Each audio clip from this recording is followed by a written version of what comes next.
Hey everybody, how's it going? It's Jamie the Crafty DIY Guy. Welcome to my channel.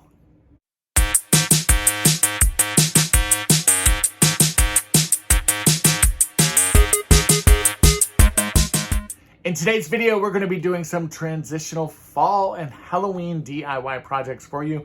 A lot of these, well, at least one of them, shouldn't say a lot of them, but at least one of them is something that I'm going to personally keep around in my home all year long because I think it just turned out so cool, and I could see it working really, really well in my home decor. Now, hopefully you will feel the same about some of these projects as well. Before we get into those though, of course, I want to say thank you to my subscribers. You guys know who you are. I appreciate you being here so much. If you're not a subscriber, maybe you're even checking out the channel for the first time because YouTube recommended this video. Thank you, YouTube. Hopefully you'll become a subscriber and stick around with us as well. All right, guys, let's get into those projects. All right, everyone, and for project number one, I'm going to take this lantern that I picked up at Pop Shelf. This was, I think, $3. Maybe it was $5, but either way, it was a really good deal. And when I saw it, I thought that I could do a lot of different little scenes in here for the upcoming holidays. So the first thing I'm going to do is create a Halloween theme lantern. And I found this figurine set at Dollar Tree Plus. It was $5. And I thought that this would be absolutely perfect in here. Now, I'm a little concerned that the witch is going to be a little too tall, but I think it might actually be okay. So I'm going to go ahead and take all of these figurines out. We're going to put them aside, and we are going to get started on the next step, which is adding some hay to the bottom of this. Now, for that hay, this is actually a hula skirt that is left over from the summer. I grabbed one of these. A lot of you recommended that I grab these and use these for bows. So I have like 3 of them, but I'm just going to trim off some of the edges of this one, and I'm trimming out some smaller pieces, some larger pieces, some in-between pieces, and I'm just going to create a nice little pile of the hay down here on the on my work surface here. And after I've got a nice, decent-sized pile of my hay, I am going to then just kind of push it aside because I'm not going to start working on that yet. Now, I have these great Dollar Tree lights that are going to cast this great green shadow. If I take these leaves off of here, though, it is not going to cast that green shadow because that's kind of what's tinting the bulb that's in here. Now, these leaves are actually rubber, so I am going to trim those off because I want the green color on the inside of my lantern, but I don't want the leaf pattern. I probably could have used it with this particular lantern because it does have a very high, kind of a cathedral ceiling inside of that lantern, but I'm just going to go ahead and trim it off. That way it doesn't present a problem for me or anything. And I can use this for a lot of different projects. So I'm just going to use some masking tape. Now, if these were electric lights, then I'd probably use like an electrical tape or something like that. But since these are battery operated, I think that the painter's tape is going to be fine. Hopefully it's going to be fine. And then you want to make sure that when you do this, that you run the cord down the side there so you can obviously turn it off and on, because the power kind of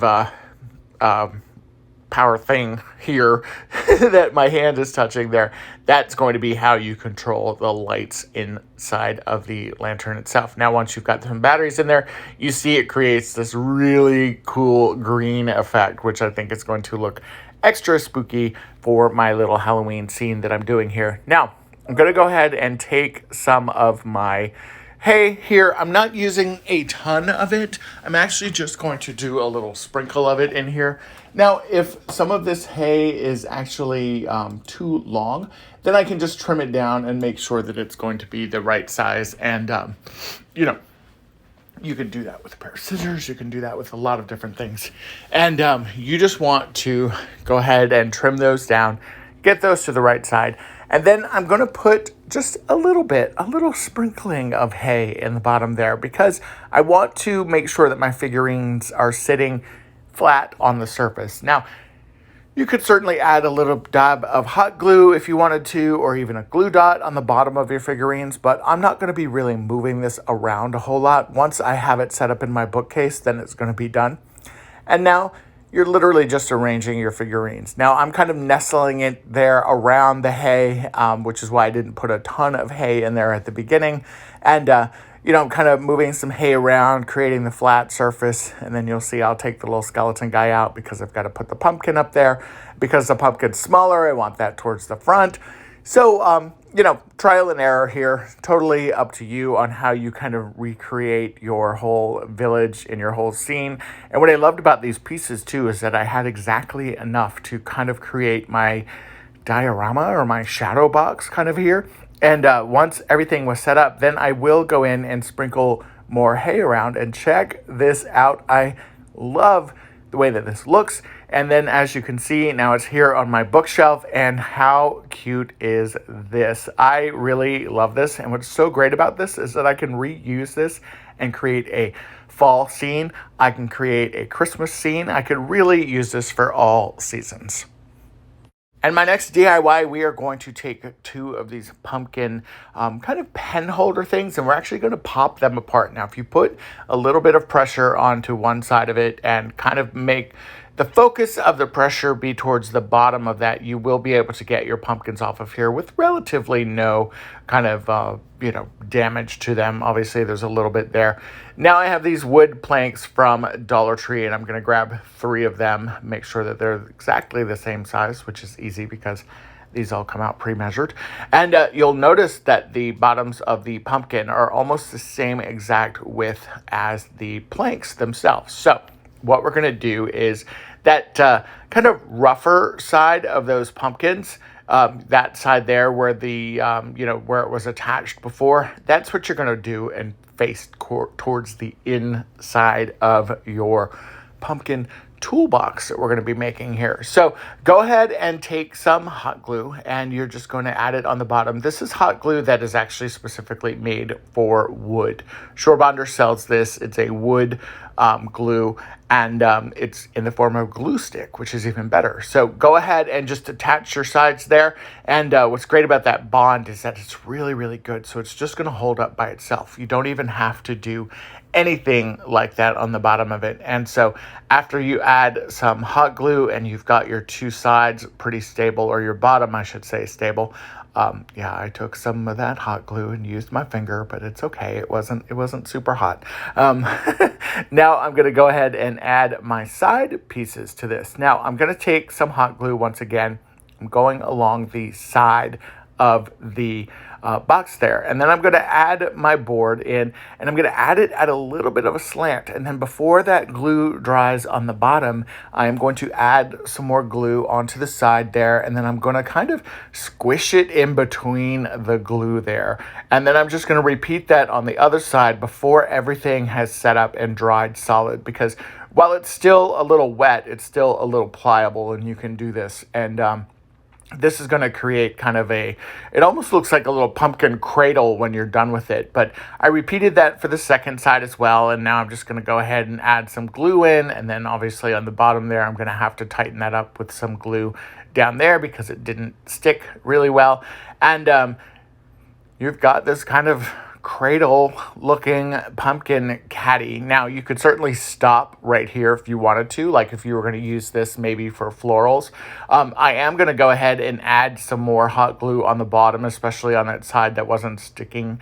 But this is just going to help just kind of reinforce everything. And I'm going to do this on both sides here. And then I will take my finger and just smooth it down and make sure that everything is nice and flat there. That way it does get a good surface on the floor.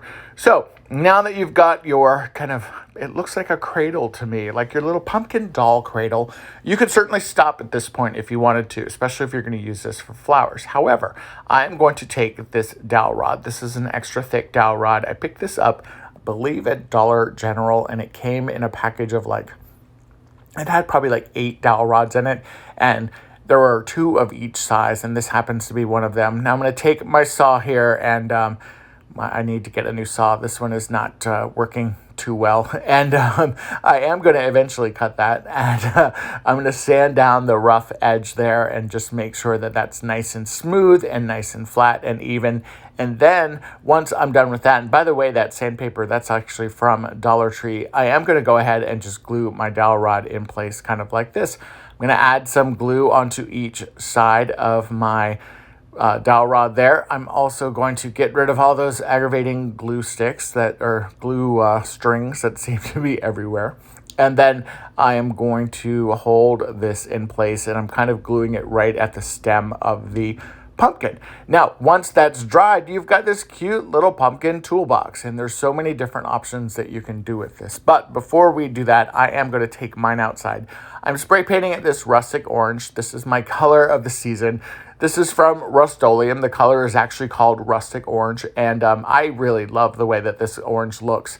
And for me, I'm just going to keep this as solid orange. I'm going to flip it around there, get the other side, make sure that I've got good coverage on everything. Now, you could use it as a little desk organizer like I've got here, like a toolbox for your desk, which I think is certainly super, super cute.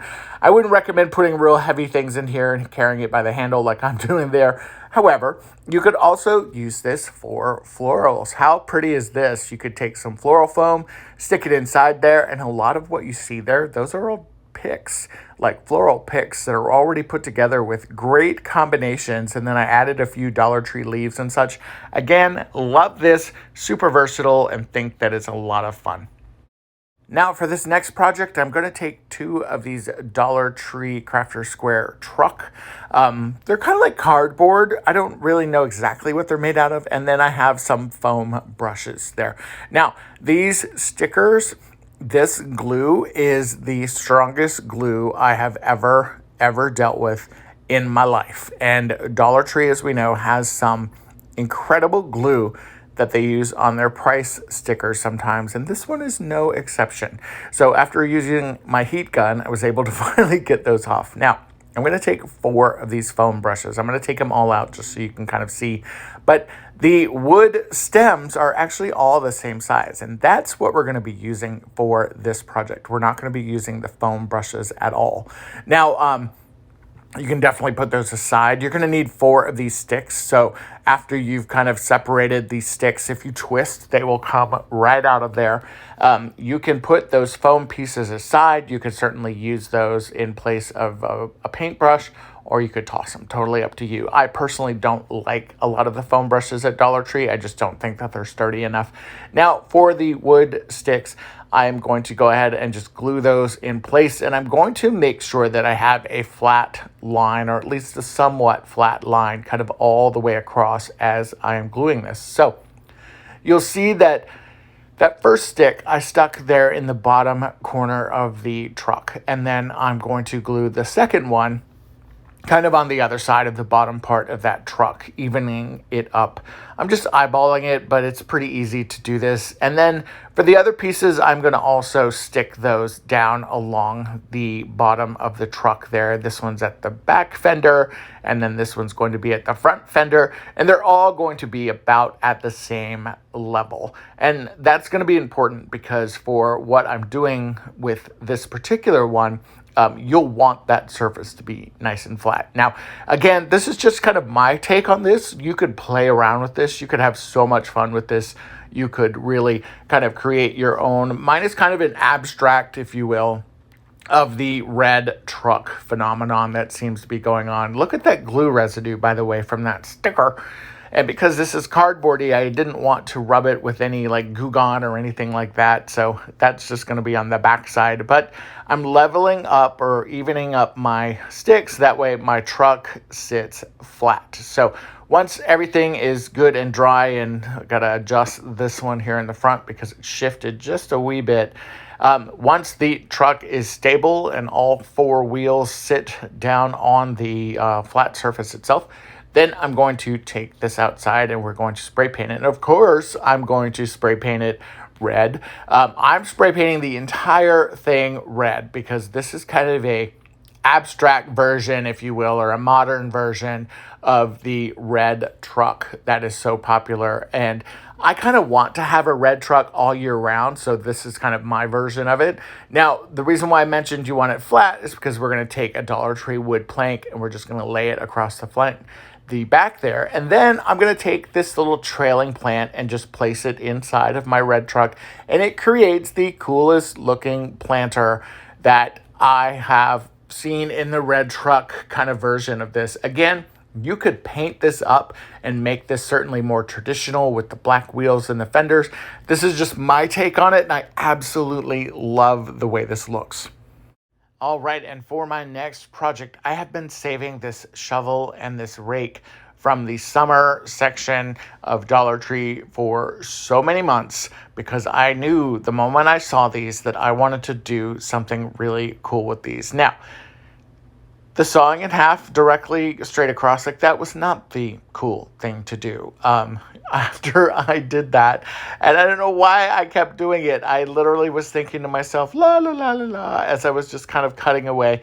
But what you should be doing is cutting those at an angle. Now that I realized that I was a bonehead and cut them at the wrong angle, I am going to go ahead and just kind of angle this off a little bit. Now, if you had a high-powered sander, like a mouse sander or something, you probably could just sand this down into a bit of an angle.